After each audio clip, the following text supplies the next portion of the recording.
السلام عليكم ورحمة الله وبركاته. الحمد لله نحمده ونستعينه ونستغفره ونعوذ بالله من شرور أنفسنا ومن سيئات أعمالنا.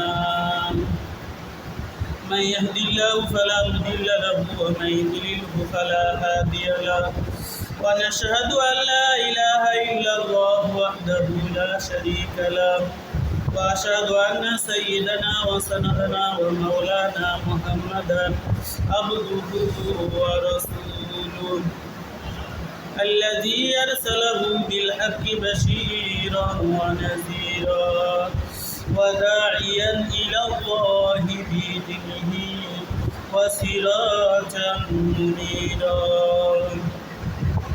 فقد قال الله تعالى في كلامه المجيد والفرقان الحميد: أعوذ بالله من الشيطان الرجيم. بسم الله الرحمن الرحيم. ولقد علمتم الذين اعتدوا منكم في السبت فقلنا لهم كونوا قردة خاسئين فجعلناها نكالا لما بين يديها وما خلفها وموعظة للمتقين. وقال النبي صلى الله عليه وسلم: المرء مع من أحب، أو كما قال النبي عليه الصلاة والسلام. وقال الشاعر: दिन की सूरज डूब रही है हम लोगों के सामने, रोज हशर ने किया जवाब दे मुस्तफा की सामने। আসতে পথে আধার নেবে, তাই বলে কি হইবি থেমে, বারে বারে চলবি বাতি, হয়তো বাতি জ্বলবে না, তাই বলে তো ভীরুর মতো বসে থাকা চলবে না। আল্লাহ তাআলা দরবারে লাখ লাখ শুকরিয়া যে আল্লাহ পাক রব্বুল আলামিন আমাদেরকে জিলহজ মাসের শেষ জুমায় যে আল্লাহ পাক রব্বুল আলামিন আমাদেরকে হাজির করলেন, উপস্থিত করলেন। ও আল্লাহ শুকরিয়া আদায় করি, সবাই বলি আলহামদুলিল্লাহ। ওই নবীজির উপর দরুদ পড়ি যিনের উপরে আল্লাহ তার ফেরেশতা সমস্ত সৃষ্টিকুল যে নবীর উপর দরুদ পড়ে, আমরা আমাদের স্ব ভাষায় স্ব জবানি ওই নবীজির উপর একবার দরুদ পড়ি, সবাই বলি সাল্লাল্লাহু আলাইহি ওয়াসাল্লাম। যে আমরা ধারাবাহিকভাবে সূরাতুল বাকারার তাফসীর শুনতেছিলাম। আজকে সূরাতুল বাকারার ৬৫ নম্বর আয়াতের তাফসীর শুরু হইতেছে। যে আল্লাহ পাক রব্বুল আলামিন বলে: ওয়ালাকাদ আলিমতুমুল্লাযীনা আতাদাউ মিনকুম ফিস-সাবতি ফাকুলনা লাহুম কুনু কিরাদাতান খাসিঈন। আর তোমাদের মধ্যে যারা শনিবার সম্পর্কে সীমা লঙ্ঘন করেছিল, আল্লাহ কি বলেন? আর তোমাদের মধ্যে যারা শনিবার সম্পর্কে সীমা লঙ্ঘন করেছিল তাদেরকে তোমরা নিশ্চিতভাবে জেনেছিলে। তাহলে মানুষের ভিতর থেকে যারা শনিবার দিন সম্পর্কে সীমা লঙ্ঘন করেছিল, শনিবার দিন আমি আপনি জানি মুসলমানদের ছুটির দিন শুক্রবার দিন, ইহুদিদের শনিবার দিন, খ্রিস্টানদের রবিবার দিন। আর কওমে দাউদ যারা ছিল, দাউদ আলাইহিস সালামের কওম, এই দাউদ আলাইহিস সালামের কওমরাও শনিবার দিন তাদের ধর্মীয় ইবাদত তারা করত। কিন্তু আল্লাহ পাক রব্বুল আলামিন দাউদ আলাইহিস সালামের কওমকে, দাউদ নবীকে এমন একটা কণ্ঠ দান করেছিলেন, আলহামদুলিল্লাহ, যার কণ্ঠ শুনলে আসমানের উড়ন্ত পাখি এসে সেখানে থেমে যেত। নদীর সমুদ্রের মাছ তারা পানিতে আর থাকতো না, তারা উপরে উঠে চলে আসতো যে দাউদ আলাইহিস সালামের জাবুর তেলাওয়াতের তারা শোনার জন্য। দাউদ আলাইহিস সালাম যে দাউদ আলাইহিস সালাম যে জাবুর কিতাব পড়তেন, এই জাবুর শোনার জন্য মাছেরাও চলে আসতো। সমুদ্রের মাছেরা সবাই কি আসা তীরের কাছে ভিড় করত। আর উড়ন্ত পাখি তারাও কি উড়া বন্ধ করে দিয়ে তারাও কি দাউদ আলাইহিস সালাম যেই জায়গায় তেলাওয়াত করতেন সেই জায়গায় তারাও কি চলে আসত। তাহলে দাউদ আলাইহিস সালামের কণ্ঠ আল্লাহ পাক এমন একটা কণ্ঠ দিয়েছিলেন যার কণ্ঠের আশেক পাখি, যার কণ্ঠের আশেক কি সমুদ্রের মাছ পর্যন্ত সকলে সুবহানাল্লাহ। আমি আপনি জানি যে বাংলাদেশের ভিতরে যে বক্তার কণ্ঠ বেশি ভালো সে বক্তার কি বাজেটও বেশি। বাংলাদেশের ভিতরে এখন একটাই কওমি মাদ্রাসার বক্তা আছে, কওমি মাদ্রাসার বক্তা সেটা হইতেছিল কুয়াকাটার হুজুর হযরত মাওলানা হাফিজুর রহমান সিদ্দিক। একটা মাহফিলে 1 লাখ টাকা, একটা মাহফিল 1 লাখ টাকা। দিনের যত মাহফিল সবগুলোই কি হেলিকপ্টার দিয়ে। তাহলে চিন্তা করে দেখো যে কণ্ঠ যার যত ভালো তার তত ডিমান্ড। ঠিক দাউদ আলাইহিস সালামের কণ্ঠ আল্লাহ পাক এত সুন্দর করেছিলেন যে দাউদ আলাইহিস সালামের কণ্ঠের জাবুর তেলাওয়াত শোনার জন্য সমুদ্রের মাছ তারা কি তীরে চলে আসতো। আসমানের উড়ন্ত পাখিগুলো জাবুর তেলাওয়াত শোনার জন্য তারা কি দাউদ আলাইহিস সালামের এই যেখানে তেলাওয়াত করতো সেই জায়গায় এসে তারা ভিড় করত। তাহলে আল্লাহ পাক বললেন যে হে কওমে দাউদ, তোমরা মাছ শিকার করে তোমরা জীবিকা নির্বাহ করো, কিন্তু শনিবার দিন তোমরা কি করবে না, মাছ শিকার করবে না। শনিবার দিন তোমরা মাছ শিকার করবে না, তোমরা রবিবারে মাছ শিকার করো। আল্লাহ কি দিলেন, কমান্ড দিলেন, আদেশ দিলেন যে তোমরা কি রবিবারে মাছ ধরো, শনিবারে মাছ ধরো। কিন্তু মানুষের লোভ কি বেশি, মানুষের লোভ এত বেশি যে আসমানে তারকারাজি, আসমানে কি বিদ্যুৎ চমকাইতেছে, তারপরেও স্বামী ছেলে নিয়ে থুয়ে কি আম কুড়াতে আসতেছে বাগান। তাহলে ছেলে মেয়ে কি নিরাপদে থাকুক, স্বামী সন্তান নিরাপদে থাকুক, মহিলা আম কুড়াতে ব্যস্ত। যতই ডাক করুক, ডাক করার চিন্তা নেই, যেহেতু লোভে পড়ে যদি 2-1 কেজি আম কি পাওয়া যায়। তারপরে আমরা উম্মতে মুহাম্মাদি, এই মানুষের ভিতর থেকে উম্মতে মুহাম্মাদির ভিতর থেকেও কিছু মানুষ আছে যারা শুক্রবার দিন ছুটির দিন ধার্য করে ইবাদতের কথা ভুলে যেয়ে তারাও কি করে, নেংটি মেরে কি করে, মাছ ধরার ফিকির করে, মাছ ধরে। বড় বড় পুকুর তারা কি শুক্রবার দিন শেষে, তারপরে মাছ তারা কি করে, নদীতে মাছ মারে শুক্রবার দিন আর শনিবার দিন, কোনো ঠিক নেই। জুম্মার নামাজ চলে গেল, ফৌত হয়ে গেল, তার কি কোনোই খবর নেই। অথচ আল্লাহর পয়গম্বর বলেন, মান তারাকাল জুমআতা গায়রা যুরুরাতিন কুতিবা মুনাফিকান ফি কিতাবিল্লাহি লা ইউমহা ওয়া লা ইউবাদদাল, আও কামা ক্বালা নবী আলাইহিস সালাতু ওয়াস সালাম। আল্লাহর পয়গম্বর বলেন, যে ব্যক্তি ইচ্ছা করে 2টা জুমার নামাজ কি করবে, 2টা জুমার নামাজ ইচ্ছা করে কি করবে, ছেড়ে দিবে, ইচ্ছা করে কাজা করবে, জুমার নামাজ মসজিদে এসে আদায় করবে না, আল্লাহর পয়গম্বর বলেন তার নাম এমন খাতায় মুনাফিক লেখা হয় যে খাতার থেকে আর কোনোদিন ওই নাম কি তোলা হবে না। সবাই বলি না আউযুবিল্লাহ। তাহলে ইচ্ছা করে 2 জুমার নামাজ যদি আমি কি করি, ভুল করি, মসজিদে আসলাম না, নামাজও পড়লাম না 2 জুম্মার নামাজ, তাহলে আল্লাহর পয়গম্বর বলেন এমন খাতায় তার নাম মুনাফিক লেখা হয় যেখান থেকে তার নাম কি আর তোলা হবে না। কিন্তু যে মানুষ কি করে, সপ্তাহে 6 দিনই মসজিদে আসে না, তার কি জুমার দিনের তেমন গুরুত্ব থাকে না। যদিও গুরুত্ব থাকে, কখন আসে, সবার লাস্টে। আবার আমি মসজিদে খুতবা দিই, যখন মুয়াজ্জিন সাহেব কি করে, আজান দেয়, আজান দেওয়ার পরে যখন খুতবায় উঠা হয় তখন দেখা যায় কিছু কিছু মানুষ কি করে, তাও কি মসজিদে আসে, এসে খুতবা শোনা ওয়াজিব, সে খুতবা শ্রবণ না করে সুন্নতের জন্য পাগল হয়ে যায়। অথচ ওই ব্যক্তির সারাটা সপ্তাহে কোনো ফরজের কি নেয়, চিন্তা তার নেয়।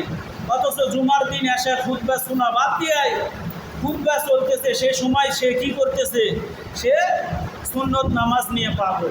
আবার অনেকে আবার ফতোয়া দেয়, হুজুর আল্লাহর পয়গম্বর বলেছে যখন তোমরা মসজিদে যাবে তখন তোমরা কি করো, 2 রাকাত দুকুনুল মসজিদ না করে বসো না। এই ফতোয়া কি আবার অনেকে দেয়। তাহলে নফল নামাজ বাদ দিয়ে তার কি খুতবা শ্রবণ করা, এটা কি ওয়াজিব, এটাই বড়। তাহলে সুন্নত নফল বাদ দিয়ে তার কি আগে খুতবায় শ্রবণ করতে হবে, এটাই কি জরুরি। কিন্তু তার কাছে 5 ওয়াক্ত নামাজের গুরুত্ব নেয়, জুম্মার দিন যদিও আসে সবার লাস্টে। তাহলে যে কথা বলতেছিলাম, আমাদের উম্মতে মুহাম্মাদির ভিতরেও জুম্মার দিন তারা কি করে, নিংটি মেরে কি করে, তারা মাছ ধরার কি চেষ্টা করে। যে বড় বড় মেশিন নিয়ে কি মেশিন ছেড়ে দিয়েছে, তারপরে ছেলে মেয়ে তারা কি, ছেলে বলেন মেয়ে বলেন সবাই কি আনন্দ খুশিতে কি করে, মাছ ধরার চেষ্টা করে। মাছ হালাল জিনিস, গরু অসুবিধা নেয়, কিন্তু তার নামাজ নষ্ট করে এই কাজ করা যাবে না। তাহলে দাউদ আলাইহিস সালামের কওম আল্লাহ পাক প্রমাণ করতেছেন, আদেশ দিতেছেন তোমরা শনিবারে মাছ শিকার করো না।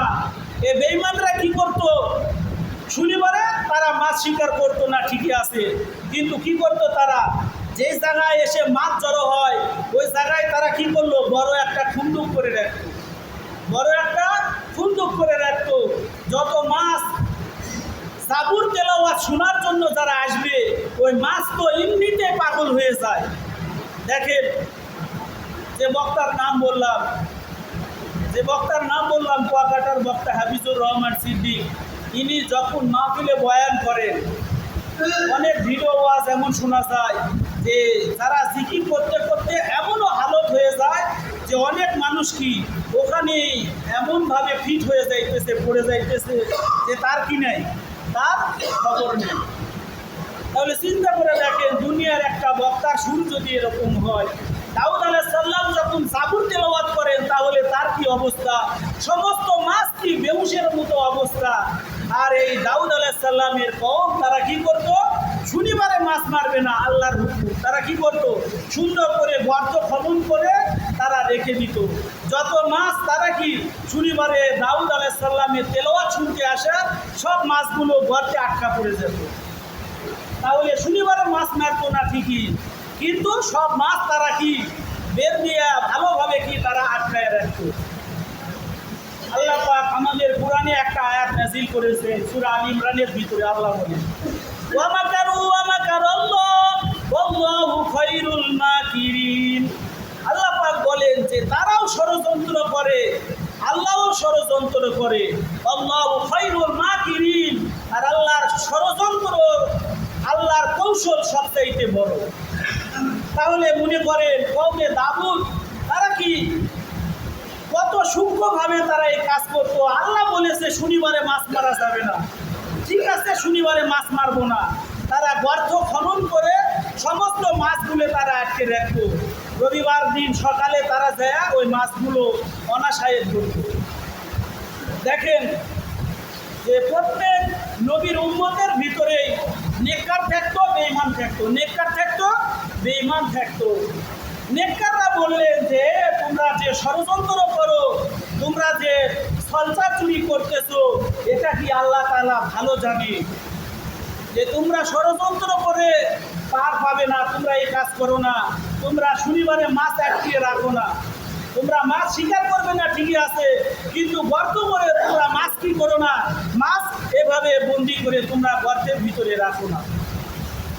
ঠিক যারা ইমানদার, যারা দাউদ আলাইহিস সালামকে ভালোবাসে, আল্লাহর হুকুমকে যারা ভালোবাসে, তারা কি এই কাজ থেকে তারা বিরত থাকতেন। কিন্তু যারা নূহের বর্ষবর্তী হয়ে যারা কি মাছ আটকে রাখতো, আল্লাহ পাক রব্বুল আলামিন তাদেরকে কি করে দিলেন, আল্লাহ বলেন, ওয়ালাকাদ আলিমতুমুল্লাযীনা আতাদাউ মিনকুম ফিস সাবতি ফাকুল্না লাহুম কুনু কিরাদাতান খাসিঈন। আর তোমাদের মধ্যে যারা শনিবার সম্পর্কে সীমালঙ্ঘন করেছিল তাদেরকে তোমরা নিশ্চিতভাবে জেনেছিলে।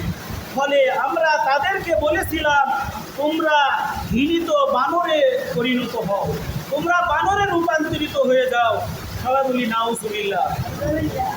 ছোট ছোট যারা ছিল বাচ্চা, এরকম ছোট বাচ্চা সবাই কি বানরে রূপান্তরিত হয়েছিল।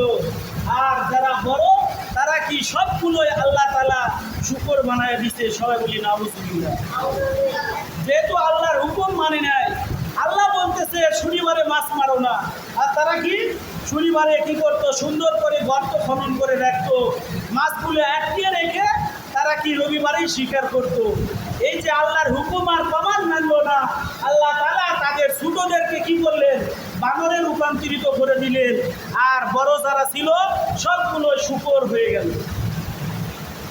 যে আমরা যে পাপ করতেছি, এ পাপের কারণেও আল্লাহ পাক কি করতে পারতেন, আমাদেরকেও শুকর বানর আল্লাহ বানাইতে পারতেন। হাদিসে পাকের ভিতরে আল্লাহর পয়গম্বর বলে এই নবীর উম্মতেরাও শুকর বানরে রূপান্তরিত হবে, এই নবীর উম্মতেরাও শুকর বানরে তারা রূপান্তরিত হবে। তারা কারা? আল্লাহর পয়গম্বর বলে যারা কোরআনের মাহফিলে আসে না, যারা কোরআনের মাহফিলে আসে না, যারা গানের কনসার্টে যায়, যারা গানের কনসার্টে যায়, মনে করলেন যে নওগাঁ জেলায় নওজোয়ান মাঠে মাইকিং করতেছে যে আগামীকালকে আসবে মমতাজ, আসবে কণ্ঠশিল্পী মমতাজ আসবে, আবার ওইদিকে মাঠে আবার কি বড় একটা বক্তা আসবে, দুইজনই মাইকিং করে চলে গেল। দেখা যাবে কোরআনের মাহফিলে কি লোকজন কম, আর কি মমতাজের গানের কনসার্টে লোকজন বেশি। কোরআনের মাহফিলে ঢুকতে কি লাগে না, টাকা লাগে না। গানের কনসার্টে, বড় বড় গানের কনসার্টে শহরের ভিতরে ওখানে ঢুকতে যাবে 200-300 টাকা টিকিট। বড় বড় নায়ক নায়িকা এসে কি করবে, গান শোনাবে। তাহলে ওই গান শুনতে যাবে টিকিট কেটে, আর কোরআনের মাহফিলে যাবে না। এরকম যারা হবে, যারা সারা রাত কি করবে যাত্রা থিয়েটারের ভিতরে, তারপরে রাত ভর বিচিত্রার অনুষ্ঠানে যারা কি করবে সময় কাটাবে, যারা কি গানের কনসার্ট ভালোবাসবে, আল্লাহর পয়গম্বর বলেন এই নবীর উম্মতেরাও তারা কি করবে, শেষ রাতে তারা এরকম শুকরে রূপান্তরিত হবে। সবাই বলি নাউজুবিল্লাহ। এখন সময় আমরা কি একটু এলাকা সতর্ক হয়ে থাকি যে কালকেই রাতেই ওই মেরিয়া ওই গ্রামে রাতের বেলায় রাত 1টা-2টা বাজে, এ সময় কি পেশাব করতে উঠলাম, দেখি ওখানে সাইদুলের কিচ্ছা বাজতেছে। রাত 2টা অথবা 1:30টার সময় দেখলাম ওই সময় যে ওখানে কি মাইকে বা সাউন্ড বক্সে কি ওখানে সাইদুলের ওই কি বলে নাজমার মায়ের মাজার দোকান দেখি আছে, গানটা আছে, ওগুলো চলতেছে। তাহলে চিন্তা করেন রাত 1টা-2টা ওই মানুষগুলোর ঘুম নেয়, যারা এভাবে কি গানের কনসার্ট, গানের অনুষ্ঠানে যারা যোগদান করবে। তারপরে আবার এই এলাকার ভিতরে আবার কি হয়, মাদারের গান হয়। কি মাদারের গান শুনলাম যে মাদারের গান হয়। মোট কথা যে গানেরই অনুষ্ঠান হোক না কেন, যারা সারা রাত গানের অনুষ্ঠানে থাকবে, এই শেষ নবীর উম্মতেরও তারা কি শুকরে রূপান্তরিত হবে। এই জন্য আমরা কি হই, একটু সতর্ক হই। আল্লাহ পাক আমরা যে পাপ করতেছি, এই পাপের কারণে আল্লাহ ডাইরেক্ট আযাব দিতেছে না, কিন্তু কবরে আমাদের জন্য আযাবের আল্লাহ কি করছে, ব্যবস্থা করে রেখেই দিয়েছে। আল্লাহ সূরা সিজদার ভিতরে বলেন ওয়ালা নুযিকান্নাহুম মিনাল আযাবিল আদনা দুনাল আযাবিল আকবারি লাআল্লাহুম ইয়ারজিউন, যে আমি আল্লাহ কিয়ামতের দিন বড় আযাব দেওয়ার আগেই ছোট ছোট আযাব দিই যাতে আমার বান্দারা ফিরে আসে। কিন্তু আজ আমরা আল্লাহর আযাব দিয়েই কি আর না দিয়েই কি আমাদের টনক নড়ে না। যে বড় বড় নার্গিস, তারপরে টর্নেডো, তারপরে কি ফণি, তারপরে কয়েকদিন আগে রিমাল, এরকম বড় বড় ঝড়, ঘূর্ণিঝড়, তারপরে কত কি আল্লাহ পাক এরকম আযাব দেয়। কিন্তু সরকার প্রধান কি করে, সবগুলাই আশ্রয় কেন্দ্রে, তারপরে ভালো জায়গায় নিয়ে যায়, বাড়ি ঘরের জিনিসপাতি তারা কি একটা আশ্রয় কেন্দ্রে নিয়ে যায়, বলতেছে আমরা রিমাল মোকাবেলা করেছি। নাউজুবিল্লাহ। আল্লাহর ঝড় আযাব তারা কি মোকাবেলা করতে চায়। কিন্তু আল্লাহ পাক বাংলাদেশের উপরে এত রহম করেছেন, বাংলাদেশে এখনো হাজার হাজার মসজিদ আছে, হাজার হাজার কওমি মাদ্রাসা, আলিয়া মাদ্রাসা। এ বাংলার জমিনের উপরে আল্লাহ কি আছে? রহমত আছে। এই জন্য আল্লাহ পাক জাপানের মতো সিডর দিয়া একেবারে ভূমিকম্প দিয়া এ জাতিকে কি করে দেয় না? আল্লাহ শেষ করে দেয় না। এই জন্য আমরা যতই নাফরমানি করি, আল্লাহ কি একটু হলেও কি করে? রহম করে। এই সাবধান। তাহলে আল্লাহ পাক রব্বুল আলামিন আমাকে আপনাকে এত ভালোবাসে যে আমরা ইমানদার উম্মতে মুহাম্মাদি, কিন্তু আজ আমরা আল্লাহ ভালোবাসলেন, কিন্তু আজ আমরা আল্লাহর কুদরতি পায়ে আমরা সেজদা দিই না। আল্লাহ পরে আয়াতে সূরাতুল বাকারার 66 নম্বর আয়াতে বলেন, ফাজআলনাহা নাকালাল লিমা বাইনা ইয়াদাইহা ওয়া মা খালফাহা ওয়া মাউইযাতাল লিল মুত্তাকিন। অতএব আমরা এটা করেছি তাদের সমকালীন ও পূর্ববর্তীদের জন্য দৃষ্টান্তমূলক শাস্তি। তাহলে আল্লাহ পাক রব্বুল আলামিন এই কওমে দাউদ আলাইহিস সালামের কওমকে ছোটদের বানর আর বড়দের শূকর আল্লাহ বানাইছে। এগুলো দেখে যেন মানুষ যেন বুঝতে পারে যে এটা আল্লাহ পাক দৃষ্টান্ত স্বরূপ রেখে দিয়েছে যে আমরা যে দাউদ আলাইহিস সালামের কওম তারা কি এই জাবুর তেলাওয়াতের সময় তারা মাছ ধরতো, যে মাছ তারা শনিবারে না ধরে তারা গর্ত করে রেখে দিত, যে তারা রবিবারেই ধরতো, শনিবারে মাছগুলো বন্ধ করতো। এই জন্য আল্লাহ পাক ছোটদেরকে বানর আর বড়দের শূকর বানায় দিয়েছিলেন। যেটা কি কারণে? আল্লাহ পাক বলতেছে যে পরবর্তীদের জন্য দৃষ্টান্তমূলক শাস্তি। আর কি? ওয়া মাউইযাতাল লিল মুত্তাকিন। আর আল্লাহ পাক মুত্তাকিনের জন্য উপদেশ শুরু। আল্লাহ তাআলা মুত্তাকিনদেরকে কি দিলেন? উপদেশ দিলেন যে মুত্তাকি যারা আছো, যারা খুদাভীতি, যারা আমি আল্লাহকে ভয় করো, তারা তোমরা বুঝো যে আল্লাহর নাফরমানি করলে কি হয়, আল্লাহ নাফরমানি করলে কি হয়। তাহলে এই বৃষ্টি, আকাশ থেকে বৃষ্টি আসতেছে, এর ভিতরেও কি এই বাড়ির থেকে আসতে দেখলাম যে কি ফুটবল লেপটাইছে। তাহলে আজ আমার আপনার আমল যদি খারাপ হয়, যে আমরা যদি বেনামাজি হই, আমাদের পরবর্তী জেনারেশন তারাও কি বেনামাজি থেকে যাবে। এই জন্যে আমরা কি নামাজি হই, আমরা আল্লাহর হুকুম মানি, তাহলে আমাদের সন্তান যারা আছে তারাও কি নামাজি হবে। আল্লাহর পয়গম্বর বলেন যে হে উম্মতে মুহাম্মাদি, যখন তোমার সন্তানের বয়স 7 বছর হয় তখন তাকে নামাজের জন্য কি করো? নামাজের অভ্যাস করাও। নামাজ পড়ার জন্য তাকে হাত ধরে মসজিদে নিয়ে যাও। 10 বছর হয়ে গেলে সে যদি মসজিদে না আসে তাকে পিটন লাগাও। কিন্তু এমন গার্ডিয়ান পাওয়া যাবে না যে নামাজের জন্য ছেলের কি কলার ধরে মসজিদে নিয়ে আসতে বাপ, এরকম বাপ নেই। কিন্তু এ সন্তান কোচিংয়ে না গেলে, এ সন্তান ঠিকমতো ইটের ভাটায় কাজ না করলে, এ সন্তান যদি কি করে? বাপ মায়ের নাফরমানি করে, তখন বাপ কি হয়? ক্ষিপ্ত হয়। কিন্তু তোমার সন্তান, তোমার ছেলে মেয়ে এরা যদি নেককার না হয়, আল্লাহর পয়গম্বর বলেন আলা কুল্লুকুম রাইন ওয়া কুল্লুকুম মাসউলুন আন রাইয়াতি, যে তোমরা প্রত্যেককে দায়িত্বশীল, কিয়ামতের ময়দানে দায়িত্বের পরিপূর্ণ জবাব তোমাকে দিতে হবে। তারপরে এ দাউদ আলাইহিস সালামকে আল্লাহ কীরকম কণ্ঠ দিয়েছিলেন এটা বর্ণনা করা হবে। যে দাউদ আলাইহিস সালামের কণ্ঠ আল্লাহ এমন দিয়েছিলেন যে আসমানের উড়ন্ত পাখি তারা কি থেমে যেত, নদীর সমুদ্রের মাছ কি তারা পাগল বেশে তারা কি একবারে দাউদ আলাইহিস সালামের জাবুর তেলাওয়াত শোনার জন্য তারা কি পাগল হয়ে যেত। ঠিক আল্লাহ পাক রব্বুল আলামিন এই উম্মতে মুহাম্মাদির জন্য আল্লাহ পাক রব্বুল আলামিন জান্নাতুল দারুস সালাম, কোন জান্নাত? যে জান্নাত একটাই, তার কোয়ালিফিকেশন হবে, তার শ্রেণী বিন্যাস হবে, যে 8টা জান্নাতের ভিতরে দারুস সালাম নামে একটা জান্নাত আছে। ওই জায়গার ভিতরে আল্লাহ পাক উম্মতে মুহাম্মাদির জন্য কোরআনের কনফারেন্স হবে, কোরআনের কনফারেন্স রুম হবে। ওই জায়গায় আল্লাহ পাক রব্বুল আলামিন নিজ কণ্ঠ দিয়ে কি করবেন? সূরাতুর রহমান তেলাওয়াত করবেন। সবাই বলি সুবহানাল্লাহ। আল্লাহ তাআলা সূরা রহমান তেলাওয়াত করবেন, আবার আপনার নবী তিনিও তেলাওয়াত করবেন। এরপরে দাউদ আলাইহিস সালাম তিনিও কি করবেন?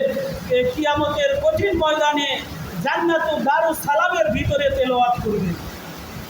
দাউদ আলাইহিস সালাম কি জাবুর কিতাবের হাফেজ ছিলেন, কিন্তু আল্লাহর 30 পারা কোরআনের হাফেজ ছিলেন না। আল্লাহ পাক কিয়ামতের দিন বলবেন যে হে দাউদ, তুমি কোরআনের হাফেজ হয়ে যাও, বলার সঙ্গে সঙ্গে ইন্নামা আমরুহু ইযা আরাদা শাইআন আইয়াকুলা লাহু কুন ফায়াকুন। আল্লাহ যখন কোনো কিছু করার ইরাদা করেন তখন শুধু বলেন কুন হও, ফায়াকুন সঙ্গে সঙ্গে হয়ে যায়। যে আমরা যখন মাদ্রাসা পড়েছি, আমরা কোরআন শরীফ গোটা কোরআন শরীফ মুখস্থ করতে 4 বছর সময় লাগছে। তারপরে এমনও আছে কেউ বগুড়া একটা মাদ্রাসার ভিতরে একজন এরকম কিস্তি চ্যাংরা, সে কি 40 দিনে কোরআনের হাফেজ। তারপরে এমনও আছে যে 7 দিনে কোরআনের হাফেজ, এমনও গোটা পৃথিবীর ভিতরে আছে 3 দিনে কোরআনের হাফেজ। ঠিক দাউদ আলাইহিস সালাম যখন আল্লাহ বলবেন যে হে দাউদ তুমি কোরআনের তেলাওয়াত করো, দাউদ আলাইহিস সালাম বলবে আল্লাহ আমি তো কোরআন পড়তে জানি না। আল্লাহ পাক বলার সঙ্গে সঙ্গে দাউদ আলাইহিস সালাম টোটাল 30 পারা কোরআনের হাফেজ হয়ে যাবেন। দাউদ আলাইহিস সালাম কিয়ামতের দিনে ওই জান্নাতুল দারুস সালামের ভিতরে দাউদ আলাইহিস সালামও কি পড়া আরম্ভ করবে সূরাতুল ইয়াসিন। বিভিন্ন নবী মুহাম্মদ সাল্লাল্লাহু আলাইহি সাল্লাম তিনি তেলাওয়াত করবেন, আল্লাহ পাক রব্বুল আলামিন নিজে তেলাওয়াত করবে। সেদিন মানুষ কি শুধু জান্নাতের ভিতরে বেহুশ হয়ে থাকবে, যে লক্ষ লক্ষ কোটি কোটি বছর চলে যাবে আল্লাহর তেলাওয়াত শুনে বেহুশ হয়ে যাবে। আবার আপনার পয়গম্বরের তেলাওয়াত শুনে মানুষ বেহুশ হয়ে যাবে। দাউদ আলাইহিস সালামের তেলাওয়াত শোনার দ্বারা মানুষ কোটি কোটি বছর তারা কি জান্নাতের ভিতরে বেহুশ অবস্থায় থাকবে। ওই সময় আমি আপনি ওই জান্নাতে যদি থাকতে চাই অবশ্যই ছেলে মেয়েদেরকে কোরআন পড়াতে হবে, পাশাপাশি নিজেরও কোরআন শিক্ষার জন্য চেষ্টা করতে হবে। যদি আমরা কোরআন যারা তেলাওয়াত করে তাদেরকেও ভালোবাসতে হবে, আর নিজের ছেলে মেয়ে তারা যেন কোরআন পড়তে পারে। আমি আপনি যারা মুরব্বী যারা বেঁচে আছি তারাও আমরা সময় দিয়ে যদি পারি কোরআনের তেলাওয়াত শিখি, যদি আমরা কোরআনকে ভালোবাসি, কোরআনের মাহফিলকে, কোরআনের মাহফিল, তাফসীর মাহফিল, মোট কথা কোরআনকে যদি আমরা ভালোবাসি, তাহলে ওই সেমিনার, ওই সিম্পোজিয়াম, ওখানে জান্নাতুল দারুস সালামে আমি আপনি অংশগ্রহণ করতে পারবো। আর যদি কোরআনকে ভালো না বাসি, যে ছেলে মেয়ে কোরআন শিখুক এটাও আমরা অনেকে চাই না, যে সময় নষ্ট। যদি আমার ছেলে দুনিয়াবি শিক্ষায় শিক্ষিত হয়, বড় সরকারি চাকরি পাবে, আমার সন্তান কোরআন শিখুক বা না শিখুক এটার কোনো দরকার নেই, তিনি দুনিয়ার শিক্ষায় শিক্ষিত হোক, এরকম মন মানসিকতা যারা আছে তারাও কি ওই জান্নাতুল দারুস সালামে তারাও কি দাওয়াতের কার্ড পাবে না, ইনভাইট কার্ড তারা পাবে না। এই জন্য আল্লাহ পাক রব্বুল আলামিন যারা কোরআন ভালোবাসে, যারা কোরআন করে, যারা কোরআন অন্যওয়ালাদেরকে সাহায্য সহযোগিতা করে, তারাও আল্লাহ পাক রব্বুল আলামিন জান্নাতুল দারুস সালামে আল্লাহ পাক কী করবেন, তাদেরকেও ভিআইপি টিকিট দিয়ে দিবেন। সবাই বলি সুবহানাল্লাহ। আল্লাহ পাক অল্প সময় যা কিছু বললাম ভুল বিয়াদবি মাফ করে সেই কথার উপর আমল করার তৌফিক দান করুন। সবাই বলি আল্লাহুম্মা আমিন। আমরা যারা সুন্নত করি নাই তারা সুন্নত করুন।